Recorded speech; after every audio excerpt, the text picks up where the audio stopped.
हाथ में क्या हो गया आज? चोट लगी sir,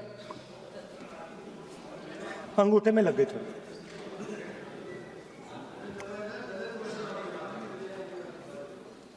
Thank you, Speaker Sir, for letting me speak on a very important topic.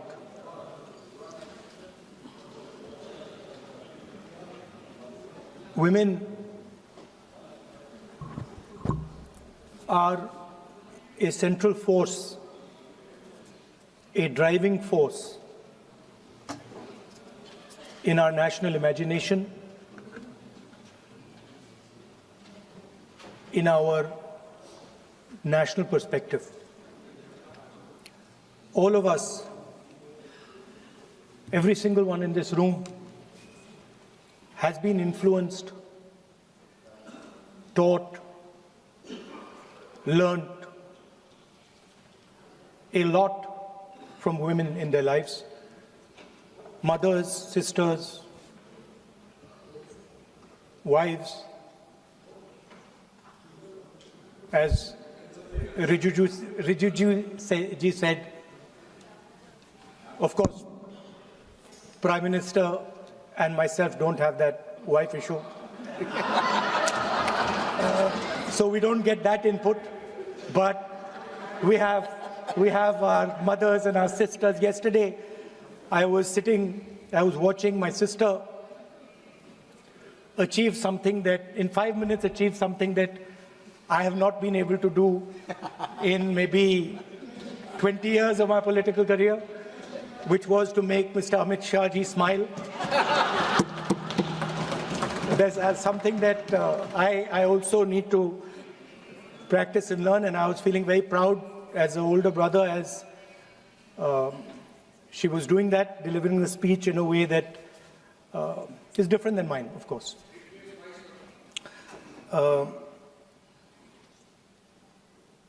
I remember when I was a little boy, I used to be very scared of the darkness.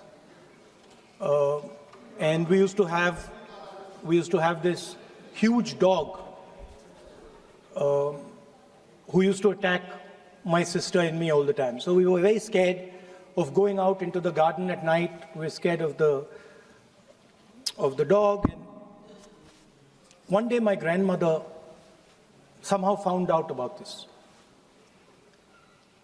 And I'm saying this because this was one of the most powerful lessons taught to me in my life by a woman, a grandmother. And my parents had gone out for dinner. And she came, she caught my hand, I still remember, and she took me out into the garden. Dark garden at night, no lights. No, government houses have big gardens, quite a big garden. And she took me there. And she left me, she said, now you stay here, don't move. And she left. And I watched my grandmother, I remember she was wearing a yellowish sari, I watched her go away, और मेरी मतलब हवा निकल गई कि मतलब आज तो मैं गया. I didn't have the courage to tell my grandmother that, you know, I don't want to stay here, so I stayed. And she went away. She went away probably for 1 or 2 minutes. But for me, it was like 2-3 hours. I was imagining the dog coming to bite me. I was imagining ghosts. I was imagining snakes. I was imagining everything. And then after some time, I remember my legs were even shaking a little bit, and then I saw my grandmother come. And she came, and she asked me, so, what are you scared of? So I said, you know, Dadi, I'm scared of that dog. I don't know that he might come and bite me.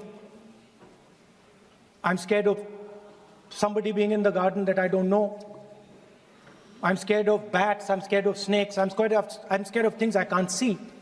And she says, no, Rahul, you're not scared of all those things. You're not scared of the darkness. You're not scared of the dog. You're not scared of the bats. You're only scared of your mind. You're only scared of your imagination and what you are thinking. And then she said that, you know, you should not be scared of the darkness, because the truth most often is in the darkness. And if you do not have the courage to face your fear, you do not have the courage to go into darkness, you will not be able to understand the truth, you will not be able to fight for the truth. This is one of the biggest lessons in my life. I use it, it's a political lesson. I didn't realize then. Now as I get older, I realize it was not only a political lesson, more fundamentally it was a religious lesson. I didn't understand then, and what she was saying to me was that Satyam Shivam Sundaram. That's what she'll say. She said that I want you to be able to go into the darkness. I want you to be able to go where you're scared. And I want you to see what the truth looks like. And later I realized, my God, by taking me into the garden, she was explaining Shiva to me. She was explaining the central tenet of our religion. She was explaining Satya to me. And in many ways, she was explaining Ahimsa to me. And she said to me, I remember that, listen, truth is painful sometimes. Don't worry about it. Deal with it. And there are some truths that need to be told here today in this house.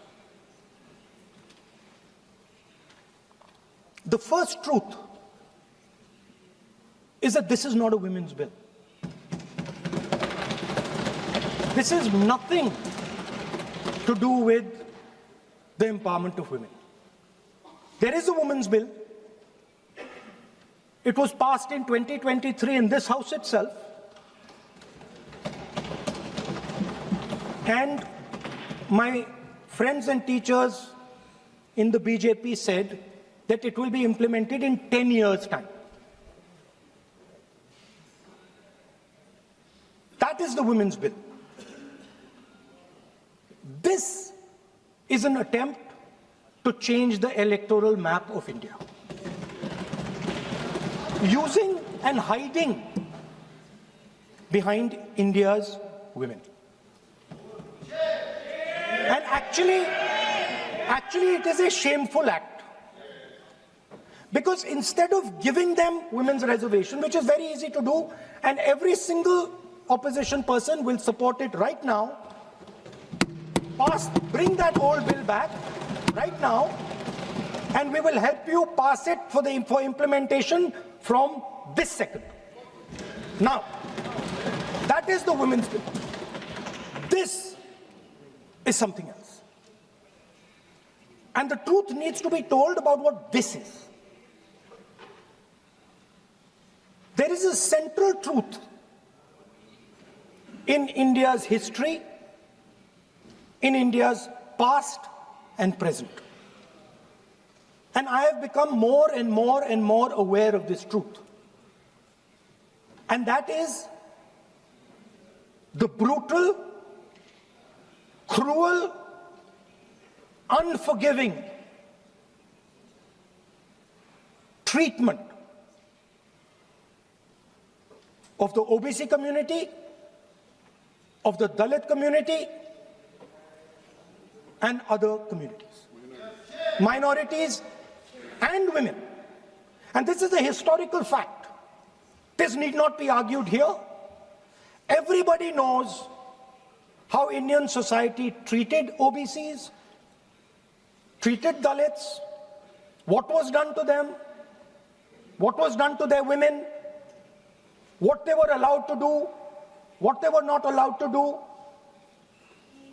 how they were blinded when they read certain documents, how metal was poured into their ears when they heard certain verses. This is a fact. Now, what is being attempted here is a bypass of the caste census. What they are trying to do is they are trying to avoid giving power, giving representation to my OBC brothers and sisters and to take away power from them. This is the agenda over here. That's the first agenda. Manuvad over Samvidhan. Amit Shah ji says that the caste census has begun.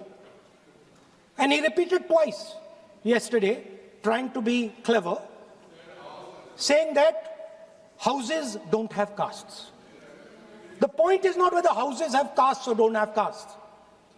The point is whether the caste census is going to be used for representation in Parliament, Vidhan Sabha, Lok Sabha. And what you're trying to do now is trying to make sure that caste census has nothing to do with representation for the next 10 years, 15 years, so that you can kick the ball down the street.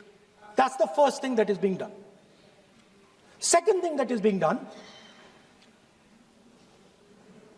equally bad thing, but a very dangerous thing. What you're doing, because you're scared of what is happening in the politics of this country, you're scared of the erosion of your strength, you're trying to rejig the Indian political map. You have done it in Assam, you've done it in Jammu and Kashmir, and now you're imagining that you can do it in India.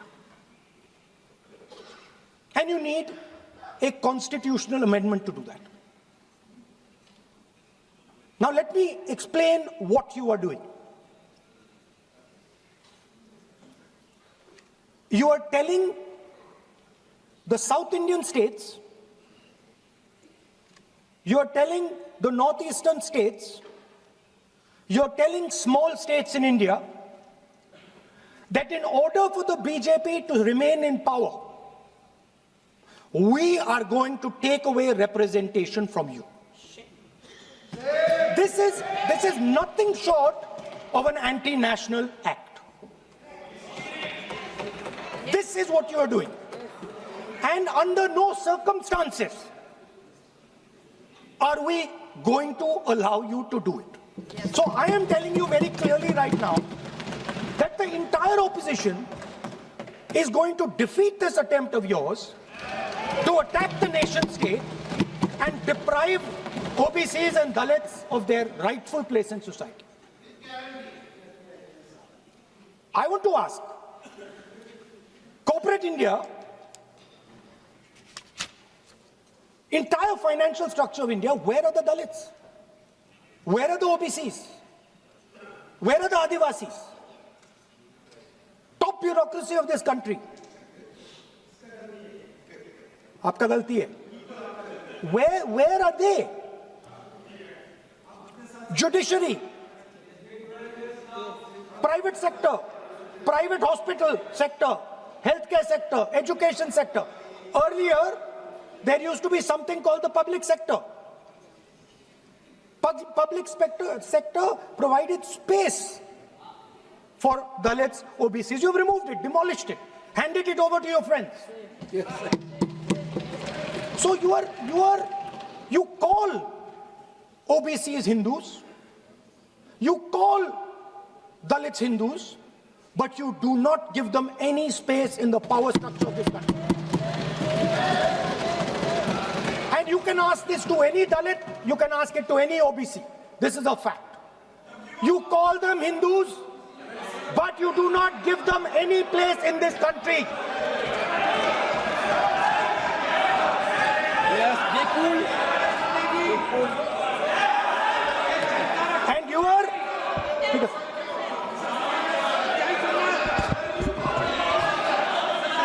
सच्चाई अच्छी नहीं लगती आपको.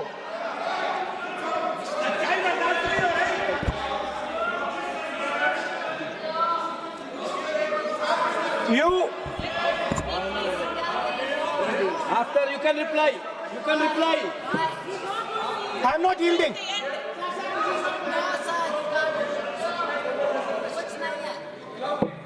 I'm not yielding. I'm not yielding. I'm asking you. Don't ask. I'm not yielding. You have made Speaker, a sir, I'm not yielding. misleading statement. I have to make clarification. Speaker, sir, I'm not yielding. But sir, Sri Rahul Gandhi ji is talking about reservation in assemblies and parliament for OBC and for religious minorities. That is not permissible. When Congress ruled this country for more than 60 years, why did not Congress party provide that constitutional reservation for OBC? Congress has to answer. Rajiv Gandhi ji ने on record OBC reservation का विरोध किया था। राजीव गांधी जी ने जब प्रधानमंत्री थे और जब प्रधानमंत्री नहीं थे तो भी उन्होंने ओबीसी का रिजर्वेशन अपोज उस समय का प्रधानमंत्री राजीव गांधी जी ने किया था। राहुल गांधी जी उसका जवाब दे सकते हैं कि राजीव गांधी जी ने क्यों अपोज किया था OBC reservation.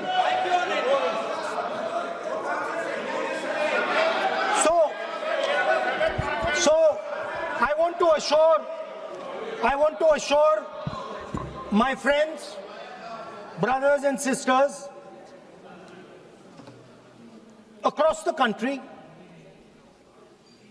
southern states, smaller states, northeastern states, that do not worry,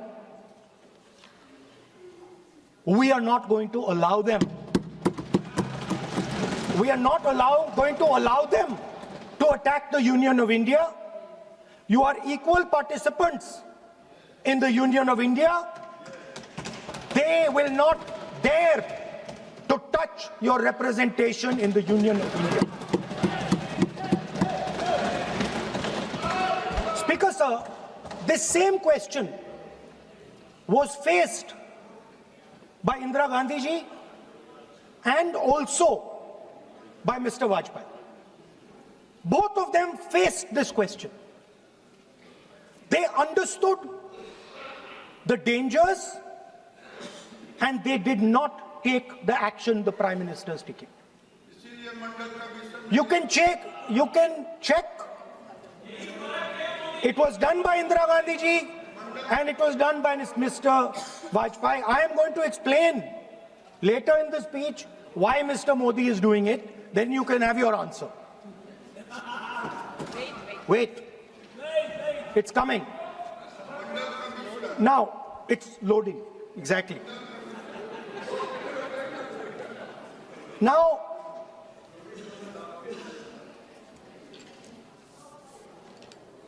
let me go back again to my childhood.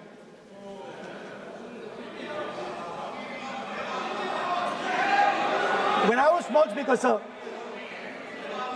we had once a famous magician who came to do a magic show. And a lot of children went to that show. 300-400 children. I was there, my sister was also there, she's smiling. 300-400 people went to see that show. Fantastic magic show. Rahul ji, आप जादू पूरा उसकी जगह आप bill pay बोल लो अच्छा रहेगा। अच्छा जादू सर मैं पेंटिंग बना रहा हूँ सर मैं आपको समझाता हूँ सर। मैं चित्र बनाता हूँ सर, मैं आर्टिस्ट हूँ। मजा लीजिए सर। आप बिल पे बोले। सर अंत में पूरा फिट होगा सर, आपको बहुत अच्छा लगेगा। पूरा अंत में पजल जैसे फिट हो जाएगा। तो ऐसे नहीं चलता संसद है। सुनिए सर, मजा आएगा आप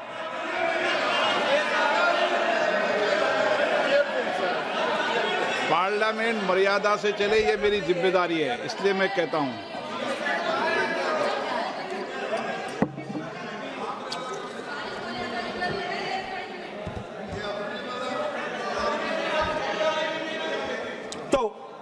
सर जादू का शो था और वहां पे 300 बच्चे बैठे सर। गार्डन में था, जादूगर था सर, लाल रंग का कैप पहना हुआ था। उसके सामने 2-3 मेजें, टेबल्स, एक पे वो टोपी, एक पे 2-3 बॉल थी, उसके इंप्लीमेंट्स थे। उसने शुरू किया सर।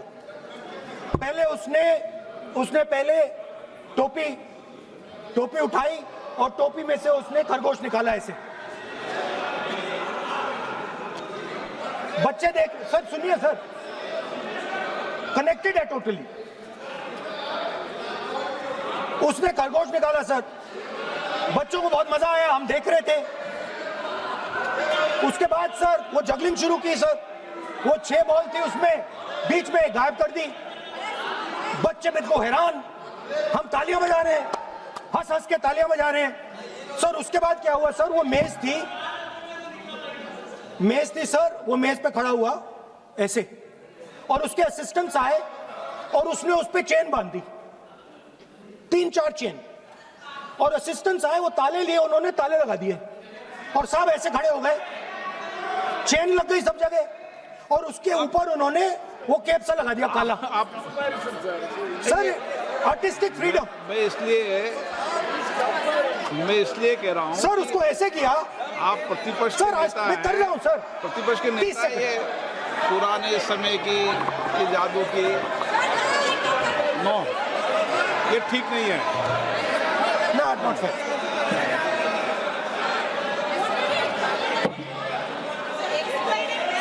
ये सर मुझे बोलने दीजिए सर। अब मैं बोलने दे रहा हूँ आपको। सर 15 सेकंड में ये खत्म कर दूंगा।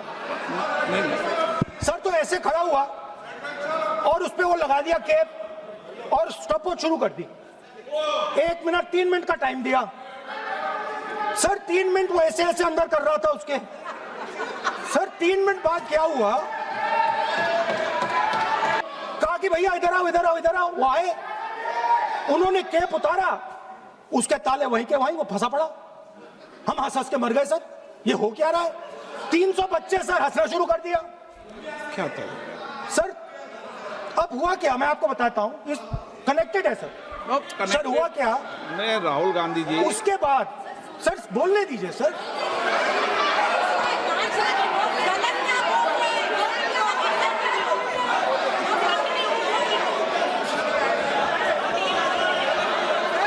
मैंने किसी को बोलने से टोका क्या? सर बोलने तो दीजिए। बस सदन की मर्यादा तो बनाए रखनी पड़ेगी ना। ये देश के सर्वोच्च संस्था है, आप प्रतिपक्ष के नेता हैं, आप चेयर को एड्रेस कर लें। सर उसके बाद क्या हुआ सर, उसके बाद बड़ी इंटरेस्टिंग बात हुई। हो गया सर, खत्म। हम सब समझ रहे हैं।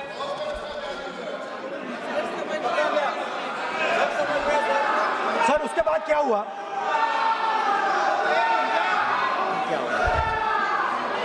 ये मर्यादा है,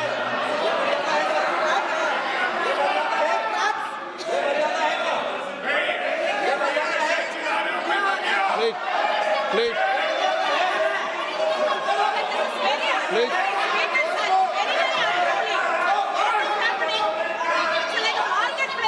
प्लीज बैठिए। सदन की मर्यादा वहां से भंग हो रही है। वो मर्यादा वहाँ भी टोक रहे हैं। प्लीज हमारे यहाँ भी सर मेरा अनुरोध है कि आपने बार-बार कहा, हम भी चाहते हैं कि हमारे यहाँ से डिस्टर्ब ना करें और आपके यहाँ से भी ना करें। बस नेता प्रतिपक्ष से इतना रिक्वेस्ट है कि आप लीडर ऑफ अपोजिशन है, आपका टाइम हम रेस्ट्रिक्ट नहीं कर सकते। चेयरमैन आपको टाइम दिया, मगर आप पृष्ठभूमि ज्यादा लंबा मत बनाइए और हमारे यहाँ भी हम डिस्टर्ब नहीं करने के लिए हम कहते हैं। स्पीकर सर हुआ क्या सर, अब खत्म हो गई कहानी सर, जादू वाली कहानी खत्म। सर उसमें हुआ क्या, वो जैसे ही वो फंस गया और वो उसके ऊपर से वो उतारा और उसकी चेन हिली नहीं, हटी नहीं थी, तो उसके बाद बच्चे हंसने लग गए। अब वो कुछ भी करे, मतलब उसने 2-3 और ट्रिक्स ट्राई की, बॉल वाली ट्रिक ट्राई की, बच्चे हंसे, फिर उसने फिर से मतलब कुछ और खरगोश के साथ कोशिश की, सारे हंसने लगे। ऐसा हुआ कि बेचारा मतलब कोई भी ट्रिक करे उसके बाद बच्चे बस हंसते ही गए, हंसते ही गए, हंसते ही गए। मतलब जो उसका जो पूरा जो जादू का ढांचा था ना, वो भड़ाक से खत्म हो गया। सर हुआ क्या? अब इंटरेस्टिंग बात थी सर, उस टाइम तो मैं बहुत हंसा, सब हंसे सर, मगर उसके बाद मुझे पता लगा कि हुआ क्या था। सीरियस बात हुई थी। वो जो जादूगर था उसको बीमारी थी और वो बहुत टेंशन में था और वो दबाव में आ गया और उसने एक मैजिक ट्रिक गलत कर दी, वो निकल नहीं पाया, वहीं खत्म हो गया सर।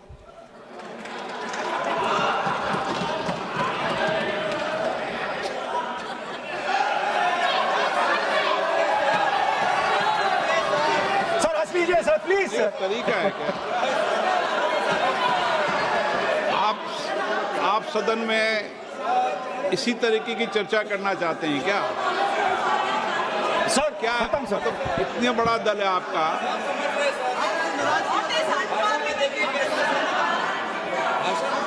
आप विधेयक पर बोले हैं। ओके सर, कंक्लूड करते हैं सर। तो सर हुआ क्या, वो टेंशन में आया, एक गलती की उसने और उसके बाद उसका जादू नहीं चला और शायद उसके बाद वो जादू कर ही नहीं पाया, मुझे लगता है। सर मैं आपको वापस गार्डन ले जाना चाहता हूं। और मेरी दादी ने उस टाइम एक और बात बोली थी मुझसे। दादी ने गार्डन में मुझे एक और बात समझाई थी जो मैंने पहले नहीं बोली। उन्होंने कहा था, स्पीकर सर बोलो। मैं आपको पहले भी आग्रह किया है, मैं कभी किसी सर मुझे दादी ने उस टाइम एक और बात बोली थी। She said to me that listen Rahul, I want you to be able to see in the dark. I want you to be able to see in the dark. Like the central idea of Shiva. Central idea of Shiva, I will explain to my brothers and sisters, is to see in the dark. See what others cannot see. See your fears. Go close to your fears. That is the central idea of Shiva. She was telling me that and she said, I want you to see in the dark. I said, Dadi, why? She said, because Rahul, real strength always hides in the dark. Real power, real strength hides in the darkness. Fantastic political lesson. First, look for your truth, stick by it, and second, real power, real strength always hides, it never shows itself. जो असली ताकत होती है वो छुप के काम करती है, वो अपने आप को दिखाती कभी नहीं है। अब मैं ये आपको बता क्यों रहा हूं? Because there is, everybody knows, a partnership between our friend, the magician, and the businessman. ये तो तरीका ठीक नहीं है। नाम नहीं लिया सर, सर मैजिशियन बोला है sir. I've said magician. No. Sir, I've said magician. I didn't even say PM. माननीय आप प्रतिपक्ष के नेता हैं, बोलने दीजिए सर। मैं आपको मैंने संसद की गलती क्या गरिमा की है, से बोलने देने का अधिकार है, लेकिन संसद की गरिमा बनाए रखना भी मेरी जिम्मेदारी है। Sir, the problem is. नहीं, ये सर, खत्म करता हूं, सर। उचित नहीं है। Sir, I'll finish, sir. नहीं, अनपार्लियामेंट नहीं है, पर ये संसद है। ऐसा नहीं है कि आप जो चौराहे पे बोलो संसद में बोलोगे। संसद की अपनी मर्यादा गरिमा होती है। Sir, let me. I'll finish. Speaker, sir, what has happened? There is a partnership, and then there is a hidden power. Massive, extremely strong, but completely hidden. Okay? And that power, that force that does not show itself, but is there, knows the entire history of the magician. It knows every single detail about the magician from when he first came into politics till when he arrived as Prime Minister. And it is using that information, ना ये it is using the information to shape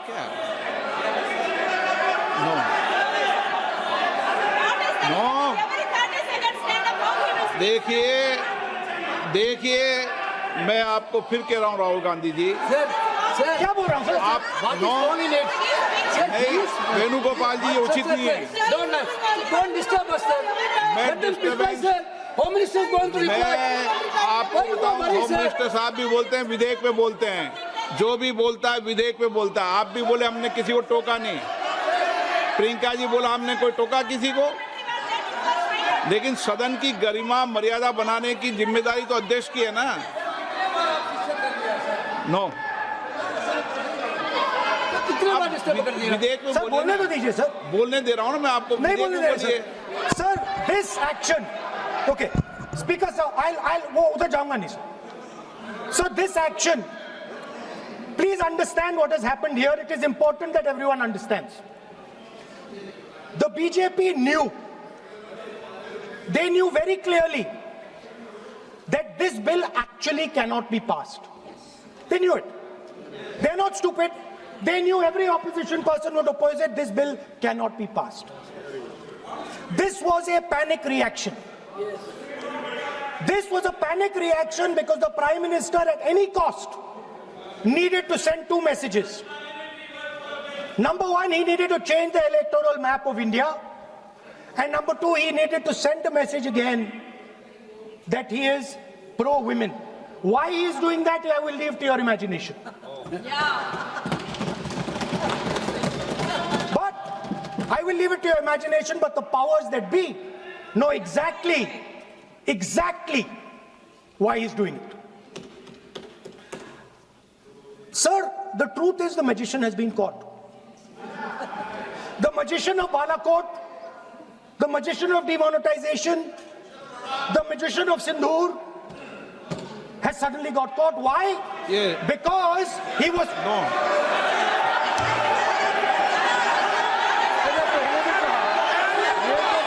अब sir बार-बार हमने बिल्कुल नहीं। राहुल गांधी जी से अनुरोध किया, ये तरीका कि नेता बिल्कुल भी नहीं है। प्रतिपक्ष होने के नाते बिल्कुल आप नहीं। बोलिए, मगर नियम से हाँ, बोलिए। नहीं राव करूंगा मैं। और ये माननीय सदस्य इस प्लीज देश का 140 करोड़ माननीय सदस्य का प्लीज। चुना हुआ प्रधानमंत्री को ये अनाप शराब बात करके क्या साबित करना चाहते हैं? आज जो भाषा इस्तेमाल कर रहे हैं, स्पीकर साहब ने बार-बार कहा कि वो बोल सकते हैं मगर नियम के तहत। ऐसा नहीं चलता है हाँ, संसद। ऐसे तो नहीं बोल हम सकते। लोग एक्सपेक्ट करते हैं कि राहुल गांधी नहीं बोल मेच्योर सकते। हो गए हैं। अफसोस की बात है, नेता प्रतिपक्ष क्या भाषा इस्तेमाल करते हैं? ये कोई तरीका होता है? देश का प्रधानमंत्री रिपोर्ट से निकालता हूं। 140 गलत तरीका। करोड़ लोगों ने मिलकर प्रधानमंत्री बनाया है। आप इस तरह से अनाप शराब बातें करते हैं, आपको शोभा नहीं देते हैं। क्या बात करते हैं? नेता प्रतिपक्ष इस तरह का भाषा इस्तेमाल करते हैं, ये कोई तरीका नहीं होता है।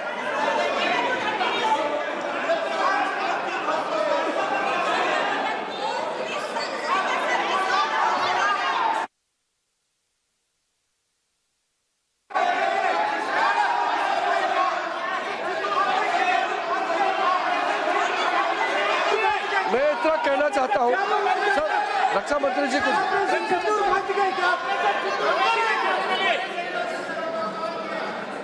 अध्यक्ष महोदय, इस देश के प्रधानमंत्री के संबंध में जिस प्रकार के शब्दों का प्रयोग नेता प्रतिपक्ष के द्वारा किया जा रहा है, मैं समझता हूं यह बेहद दुर्भाग्यपूर्ण है और इसकी जितनी भी निंदा की जाए वह कम है। इस देश की जनता ने उन्हें प्रधानमंत्री बनाया है। हमारे दल को इतनी स्ट्रेंथ दी है जिससे स्ट्रेंथ के कारण वह प्रधानमंत्री बने। या किसी व्यक्ति का यह अपमान नहीं कर रहे हैं बार बार मैजिशियन कहकर, देश की जनता का अपमान कर रहे हैं अध्यक्ष महोदय। और मैं आपसे अनुरोध जिन शब्दों का इन्होंने प्रयोग किया उसे सदन की कार्रवाई से बाहर निकाला जाना चाहिए और राहुल गांधी को क्षमा मांगनी चाहिए देशवासियों।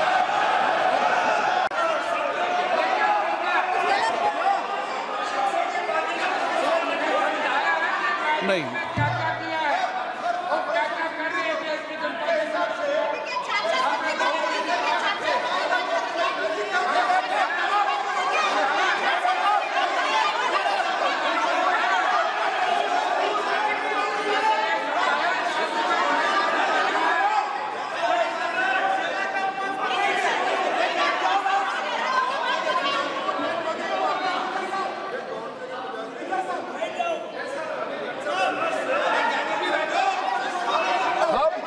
हम श्रीमान राहुल गांधी जी का भाषण देने में हम आपत्ति नहीं करना चाहते थे, हम पूरा सुनना चाहते थे।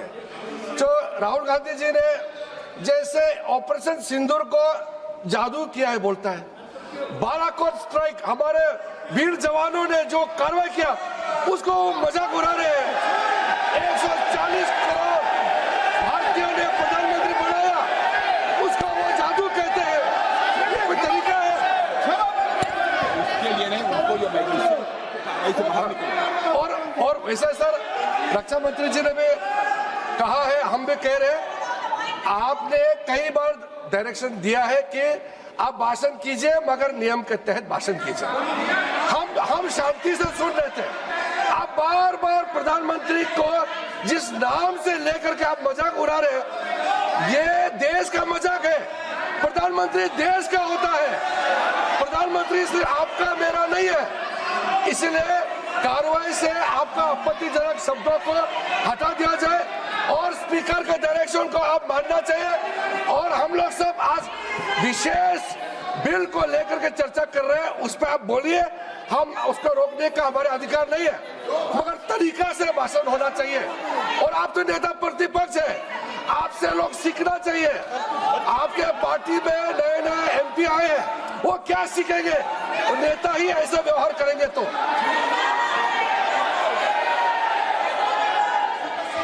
Speaker sir, there is a देखिए माननीय राहुल बोलने तो गांधी जी, दीजिए मेरी इसमें आपत्ति, मैंने ऐसी सब चीजें रिकॉर्ड से निकाल दी है, मेरी इसमें घोर आपत्ति है। मैं सदन के आसन से भी बोल रहा हूं कि आप जो विधेयक है उस विधेयक पर बोले, आप विधेयक पर बोले, विधेयक से इधर उधर नहीं बोले।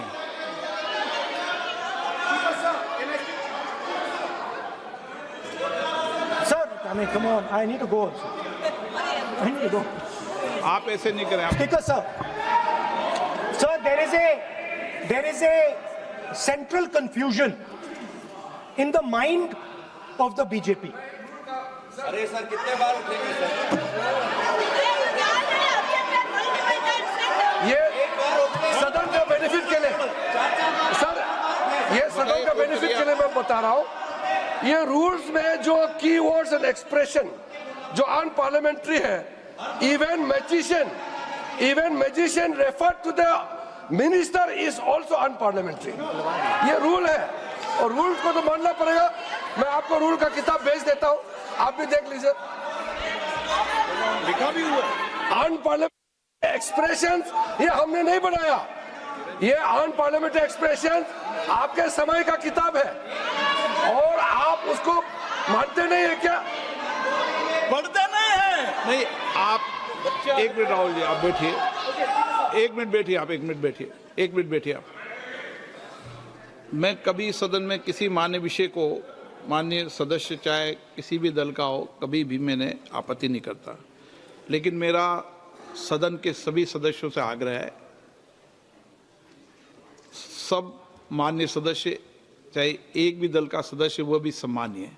हमारी भाषा संयमित होनी चाहिए, मर्यादित होनी चाहिए, आचरणपूर्ण होनी चाहिए।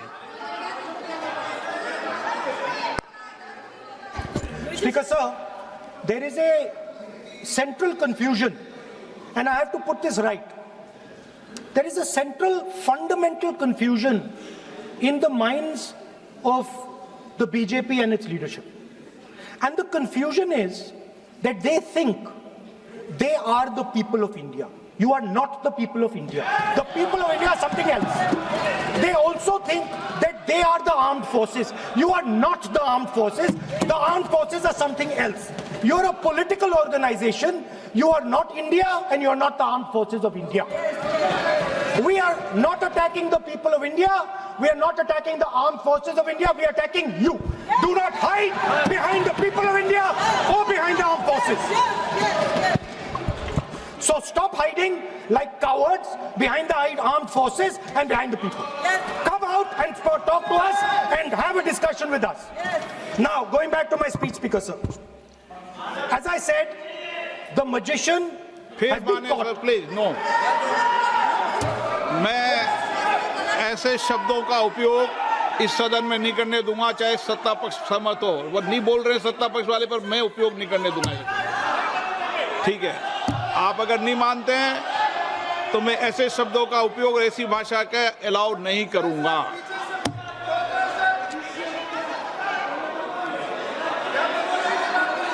नो, आप दादा कैसी भाषा का उपयोग करना चाहते हैं? यहाँ पर आप कौन सी भाषा का उपयोग करना चाहते हैं? ये दुनिया की सबसे बड़ी संसद है, सर्व संस्था है, इसकी भाषा संयमित होना ही चाहिए ना। आप बोलिए, अगर आप मैं बोलता हूँ आप मैं बोलता हूँ, विषय पे बोलेंगे म्यूजिशियन नहीं तो मैं बोलूंगा। आपको अलाउ करूंगा। सर मैजिशियन नहीं बोलूंगा। आप विषय पे बोलेंगे तो मैं अलाउ करूंगा। मैं जादूगर नहीं बोलूंगा सर। आप विषय पे, सर जादूगर शब्द नहीं यूज करूंगा। Sir, the individual in my story, sir, what happened was, the last session of Parliament completely destroyed the structure because a deal was signed with the United States that under no circumstances would have been signed by any prime minister of this country unless he was compromised. ये दिए So, क्या sir? ये विधेयक का विषय है क्या? Just now, Kumaraswamy. What he told Kumaraswamy. No, अगर मैं सीट पे बैठा हूं तो कुमार स्वामी जी हो या कोई भी हो, मैं विधेयक के पास बोलने दें। नो, मैं सीट पे बैठूंगा तो विधेयक पर ही बात होगी। हाँ, विधेयक पर ही बात होगी। हाँ,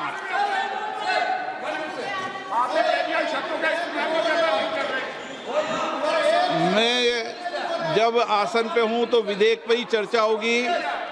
विधेयक के विषय पर आप बोले, मैंने रोका नहीं। विधेयक के विषय पे मैंने कभी नहीं टोका न रोका। विषय पे मैंने कभी नहीं रोका। आपको रोका गया, किसी को रोका के विषय पर?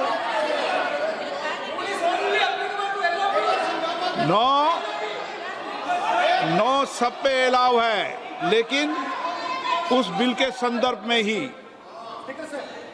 सर तो मैं एक सवाल पूछना चाहता हूं। आप एक सवाल नहीं पूछ सकते। नहीं, क्योंकि मैं आप इंस्ट्रक्शन चाहता हूं। हाँ, इंस्ट्रक्शन भी तो दूंगा मैं आपका कहना है कि मुझे यूएस डील पे कुछ नहीं बोलना? बिल्कुल, महिला विधेयक पे बोलना। ठीक है सर, ठीक है, मैं नहीं बोलूंगा sir. Sir, so what happened was very obvious to everybody. Now what you're attempting is taking away the constitutional right and snatching that from the people of India. We are not going to allow you. You will see we will defeat this bill right here in the next, whatever, half an hour, 45 minutes. Now, I want to conclude with an idea. And I want to give you a sense, because you have to understand something. I know more than I'm saying. You have to understand that I know much more than I'm saying in this house. So I'm going to give you and everybody else a nice puzzle. And the people of India can try and see if they can solve this puzzle. Yesterday I was watching the Prime Minister speak. Low energy, broken, nothing transmitting. And I suddenly noticed that yesterday was the 16th of April. No, listen, please. I was watching, I was sitting here, and he was talking, and he was not able to engage.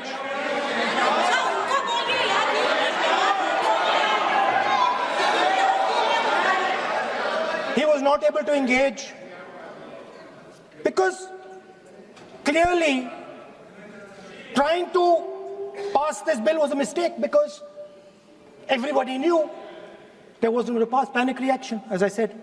So I was watching him and I noticed on my phone 16th of April. And I was like, my God, how crazy. That's the number. 16. This 16 number. This is the number. The whole answer to the riddle is in the number 16. Everything is in the number 16. Now, if anybody understands what I'm saying, please send me a message.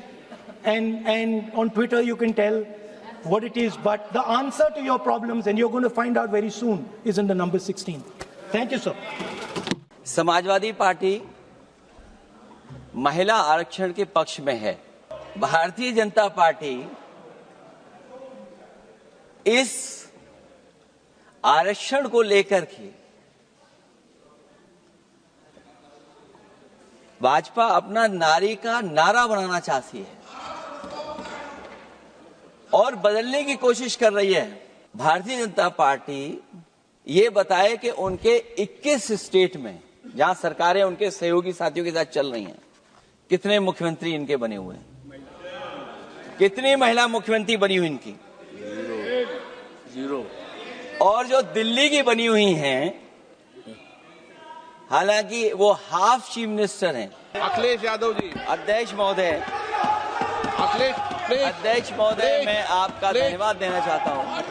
Please, अध्यक्ष महोदय, अध्यक्ष महोदय, अध्यक्ष महोदय, अध्यक्ष महोदय, मैं आपका धन्यवाद देना चाहता हूं। आज मुझे एक बहुत महत्वपूर्ण समय पे मुझे बोलने का मौका मिल रहा है। अध्यक्ष महोदय, मैं अभी भारतीय जनता पार्टी के माननीय सदस्य को भी सुन रहा था, उनके वरिष्ठ सदस्यों को भी और माननीय मंत्री जी को मैंने सुना है और इस महत्वपूर्ण विषय पर उन्होंने अपनी बात रखी है।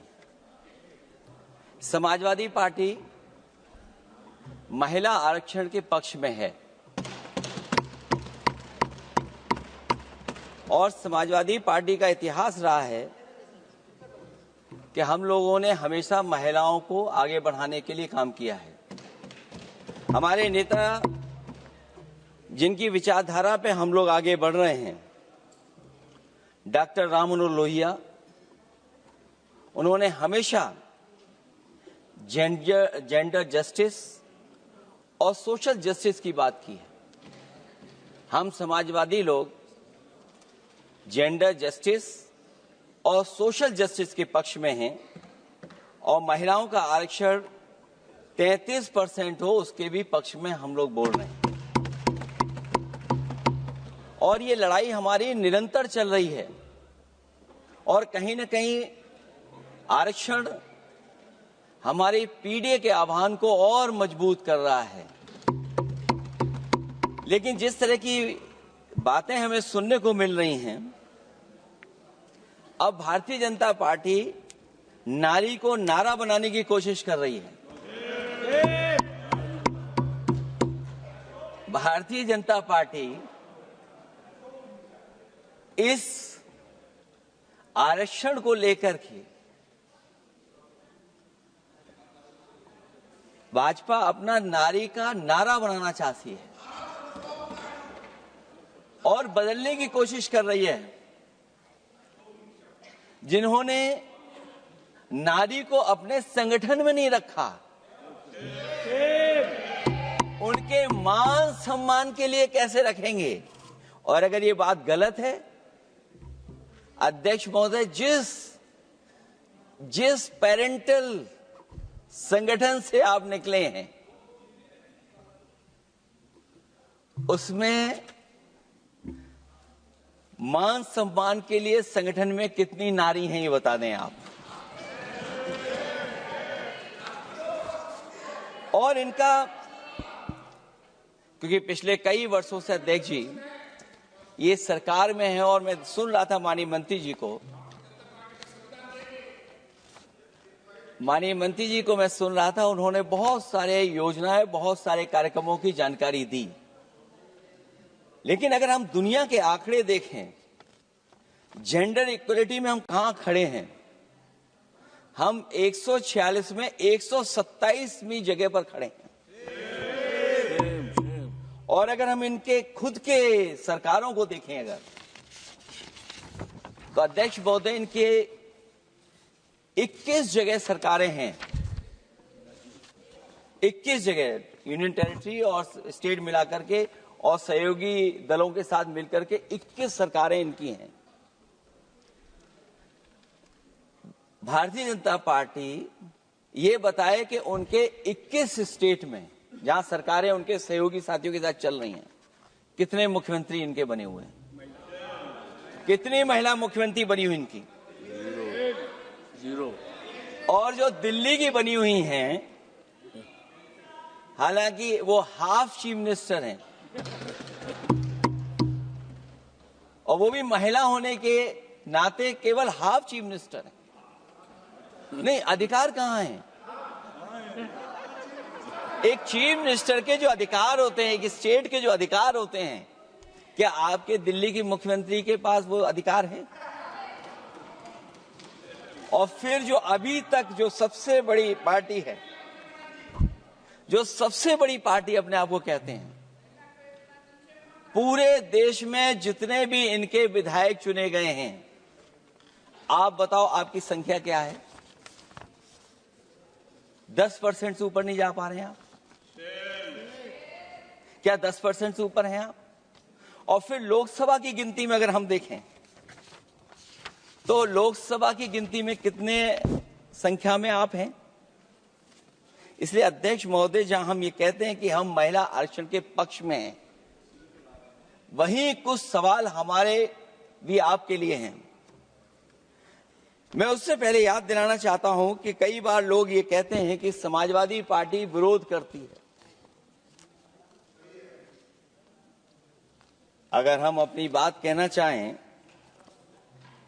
तो डॉक्टर राममनोहर लोहिया, जिनकी विचारधारा पर हमारी समाजवादी पार्टी का आधार है,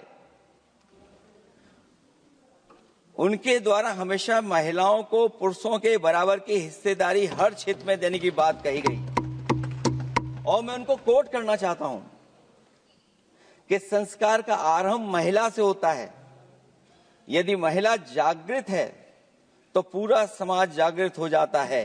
ये लोहिया ने हमारे जिस विचारधारा पे हम लोग चल रहे हैं वो हम आपको बताना चाहते हैं। जब तक महिलाएं राजनीति में नहीं आएंगी, सामाजिक क्रांति अधूरी रहेगी। लोहिया जी ने निरंतर महिलाओं की राजनीति में महत्वपूर्ण भूमिका पर बल दिया है और समाज में वास्तविक परिवर्तन उनके योगदान से ही आ पाएगा। इसलिए मैं याद दिलाना चाहता हूं अध्यक्ष महोदय, उत्तर प्रदेश में पंचायत में सबसे पहले आरक्षण महिलाओं के लिए लागू करने का काम समाजवादी पार्टी ने किया। तो जहां महिलाओं के पक्ष में है उनके आरक्षण के, वहीं हमारा सवाल ये भी है कि जल्दीबाजी क्यों है? आखिरकार महिला आरक्षण के नाम पर जल्दीबाजी क्यों है भाजपा के अंदर? सच तो यह है कि भाजपा जनगणना को टालना चाहती है, और जनगणना को टालने का मतलब है कि जाति जनगणना को टालना चाहते हैं। और जाति जनगणना इसलिए टालना चाहते हैं क्योंकि वो आरक्षण का सवाल उठेगा। जो भाजपा उनके संगी साथी कभी भी देना नहीं चाहते हैं आरक्षण। भाजपा को यह भी अच्छी तरह याद है कि पीडीए में ए का मतलब आधी आबादी है, मतलब महिलाएं भी पूरी की पूरी उसमें गिनती में आती। एक बड़ा चुनावी सच ये भी है कि भाजपा की चुनावी घपलेबाजी अब पूरी तरह से भंडाफोड़ हो गई है। जो एसआईआर आप लेकर के आए थे, अध्यक्ष महोदय, उत्तर प्रदेश में हम लोगों ने बड़े करीब से देखा एसआईआर। वो कहने को तो एसआईआर था, लेकिन सच्चाई में वो एनआरसी का रूप था। और एसआईआर के मामले में जिस तरीके से वोट काटने का काम शुरू हुआ, मैं बधाई देना चाहता हूं अपने पीडीए प्रहारी और संगठन के लोगों को जिन्होंने वोट बचा लिया। जब पहली गिनती में हम लोग बचाने में कामयाब हो गए, तो अध्यक्ष महोदय, भारतीय जनता पार्टी फॉर्म 7 को लेकर के आई और फॉर्म 7 उन्होंने ऐसे बांटना शुरू किया, उस घपले को भी हम लोगों ने पकड़ लिया। और जब उस घपले को पकड़ा तो पता लगा फॉर्म 7 बंद हो गया उत्तर प्रदेश में। फॉर्म 7 से कोई वोट काटा नहीं गया। अध्यक्ष महोदय, जो फॉर्म 7 काटने के लिए जिससे दस्तखत कराए थे भारतीय जनता पार्टी ने, उस व्यक्ति को दस्तखत करना भी नहीं आता है। अध्यक्ष महोदय, जो एसआईआर के बहाने फॉर्म 7 लेकर के आए थे, जो फॉर्म 7 दस्तखत करा करके वोट काटे जा रहे थे उत्तर प्रदेश में, जब पकड़ा गया, हम लोगों को जानकारी मिली, हम लोगों ने उसको प्रेस के सामने लेकर के आए और चुनाव आयोग को शिकायत की। फॉर्म 7 से वोट कटना रुक गया, लेकिन अभी भी उस पर कोई कार्रवाई नहीं की जिसने उसके नकली दस्तखत कराए थे। अध्यक्ष महोदय, इससे तो लगता है कि पूरा का पूरी व्यवस्था जुड़ी हुई है भारतीय जनता पार्टी से। और धीरे धीरे जो भारतीय जनता पार्टी की सरकार चली है, हेरा फेरी हम लोग पकड़ लिए, भाजपा की कलई खुल गई और उसके समर्थक और वोटरों का आकार पड़ने लगा। तब भाजपा निराशा के इस दौर में उभरने के लिए बिल लेकर के आ रही है। ये भारतीय जनता पार्टी का जो वोट कम हो रहा है, असली लक्ष्य अध्यक्ष महोदय वोट है, सत्ता में रहना है, इसलिए आरक्षण को लेकर के आए हैं। भाजपा की यही राजनीतिक चाल रहती है। जब पुराने लोग ये समझ जाते हैं कि भाजपा किसी की सगी नहीं है, तो हर बार भाजपा कुछ नए लोगों को अपने लुभाने जुमलों में फंसाती है।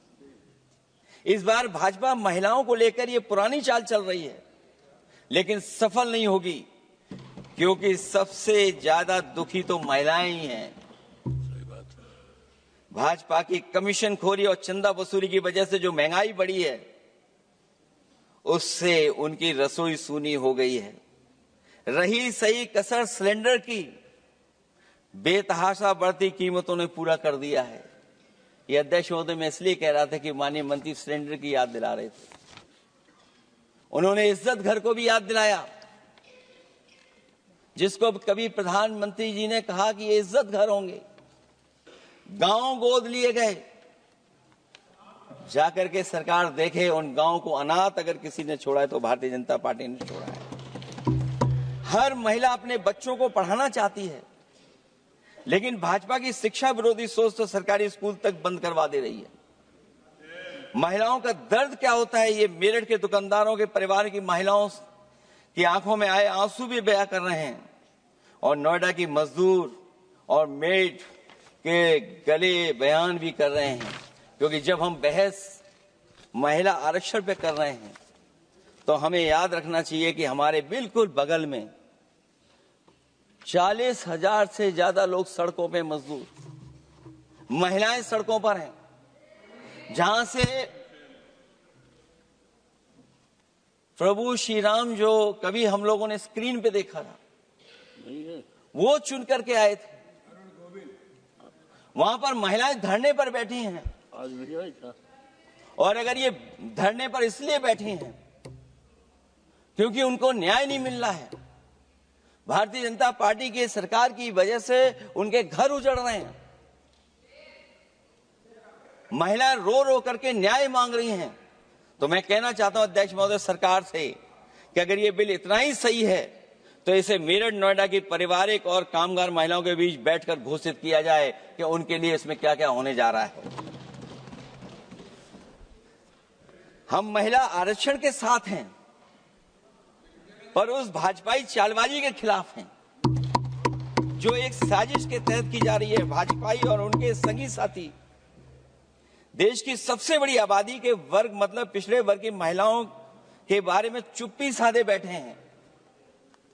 ये बात अध्यक्ष जी समझ में नहीं आ रहा है, क्योंकि जब हम लोग प्रधानमंत्री जी को सुनते थे तो वो ये कहते थे कि हम पिछड़े वर्ग से आते हैं, हम आप जैसे ही हैं, पिछड़े हैं। लेकिन जब आरक्षण की बात हो रही है तो पिछड़ों की संख्या इसमें कितनी है, हमें उम्मीद है कि सरकार इस पर जरूर बात अपनी रखेगी। ये संशोधन के नाम पर जो जल्दीबाजी दिखा रहे हैं, दरअसल उसके पीछे भाजपाइयों की मंशा है कि जनगणना न करनी पड़े, क्योंकि अगर जनगणना करनी पड़ेगी तो जातिवार आंकड़े भी देने पड़ेंगे और जातिवार आरक्षण भी। ये भाजपा का एक बहुत बड़ा षड्यंत्र है जिसमें जनगणना आधारित परसीमन को नकार कर पिछड़ों का अधिकार लूटा जा रहा है। ये लोकतंत्र के खिलाफ खुफिया लोगों की गुप्त योजना है जो अब तक स्वीकार नहीं, जब तक प्रक्रिया के साथ हम लोग स्वीकार कभी नहीं कर सकते जब तक इसका लागू करने का तरीका ठीक ना हो। अगर पिछड़ों की आबादी कम से कम अगर हम गिन लें कि 70%, 80% से ज्यादा है, अध्यक्ष महोदय, अगर हम उनको 66% मान लें तो इनकी आबादी कम से कम पिछड़ों की 33% होगी, आधी आबादी की जनसंख्या, जिनके हक की बात तो है ही नहीं इसके अंदर। इसका मतलब यह हुआ कि पिछड़े वर्ग की 33% महिलाएं,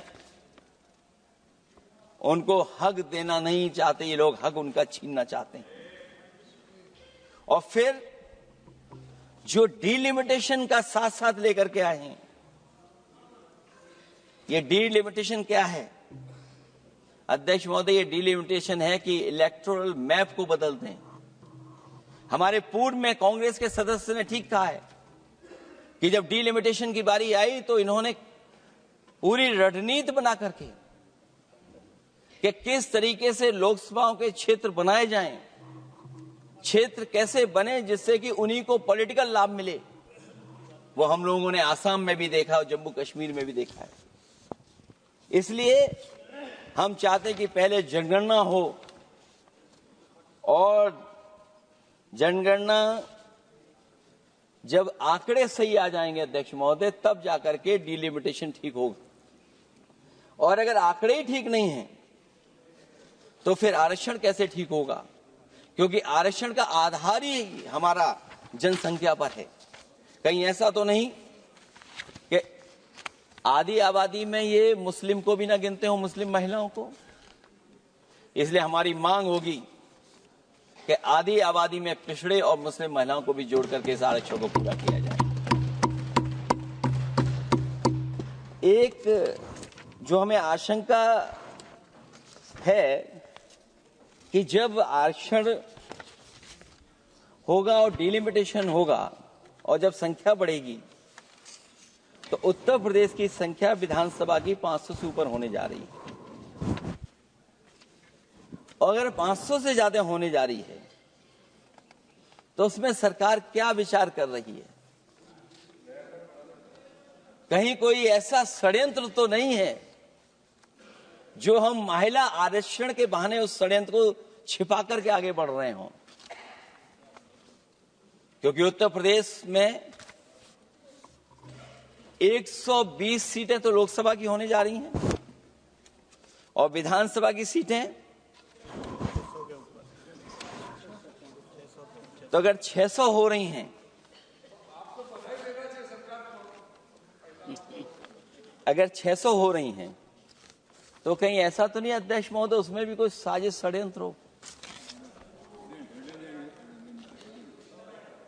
जो षड्यंत्र हम लोगों को समझ में नहीं आ रहा हो।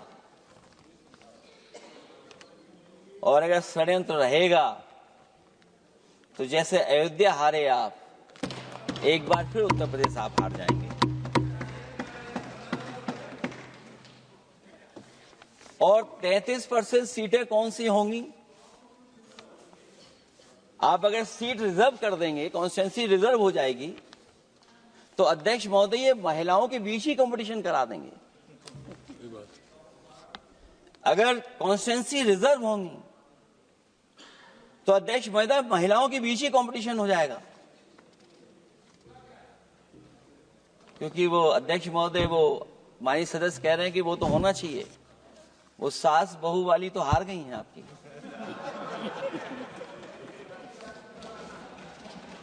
तो अगर पार्टी को ये मौका मिलेगा तो न केवल कंपटीशन से हम बच सकते हैं, बल्कि संख्या महिलाओं की लड़ने की ज्यादा होगी। ये महिलाओं को ज्यादा नहीं लड़ने देना चाहते हैं चुनाव, इसलिए कॉन्स्टिट्यूंसीज को रिजर्व कर रहे हैं। अध्यक्ष महोदय, हमारा पक्ष है, हमारी मांग है कि ये जो लागू हो आरक्षण, वो पार्टी को मौका मिले, पार्टी लड़ाए उनको, पार्टी संख्या तय करे। इसके साथ साथ जो रोटेशन वाला है इशू, स्वाभाविक है कि जब हम एक क्षेत्र से लड़ते हैं अध्यक्ष महोदय, तो एक भावनात्मक अटैचमेंट बनता है वोटरों के बीच में। और अगर ये रोटेशन का मामला होगा तो अध्यक्ष महोदय, कोई भी अपने क्षेत्र में बहुत ज्यादा भावनात्मक लगाव नहीं रखेगा क्षेत्र की जनता से। तो अगला क्षेत्र की सोचने लगेगा कि अगला क्षेत्र हमारा क्या होगा। इसलिए हम इसके भी खिलाफ हैं अध्यक्ष महोदय कि रोटेशन नहीं हो। हम रोटेशन की प्रणाली के खिलाफ हैं, इसके पक्ष में हम लोग नहीं हो सकते।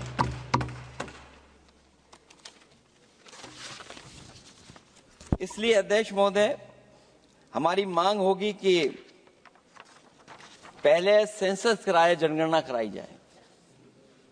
और अगर जनगणना नहीं कर रहे हैं तो इसका मतलब धोखा दे रहे हैं, क्योंकि पुराने बिल में जो हम लोगों ने बात देखी और रखी थी उस समय, वो यही था कि जनगणना करा करके महिला आरक्षण बिल आएगा।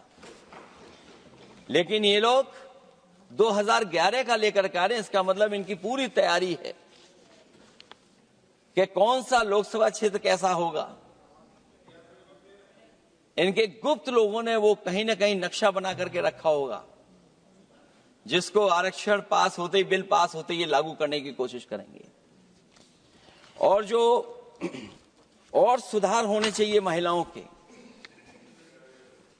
जो सुधार होने चाहिए, उन सुधारों पे इसमें बिल में कोई विशेष योजना या विशेष बात नहीं हो रही है। बिना उनके लिए लाभ पहुंचाए, सशक्तिकरण किए,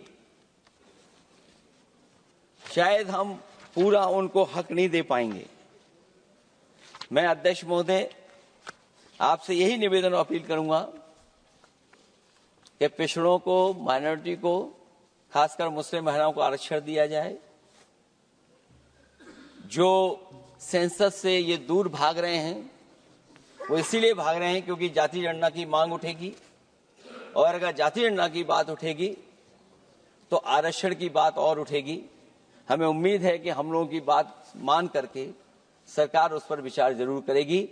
जब हम आरक्षण देना चाहते हैं तो बिना पिछड़ा, बिना मुसलमानों के शायद हमारा जो लक्ष्य है महिला आरक्षण का, वो पूरा नहीं होगा। इन्हीं शब्दों के साथ आप सबका बहुत बहुत धन्यवाद।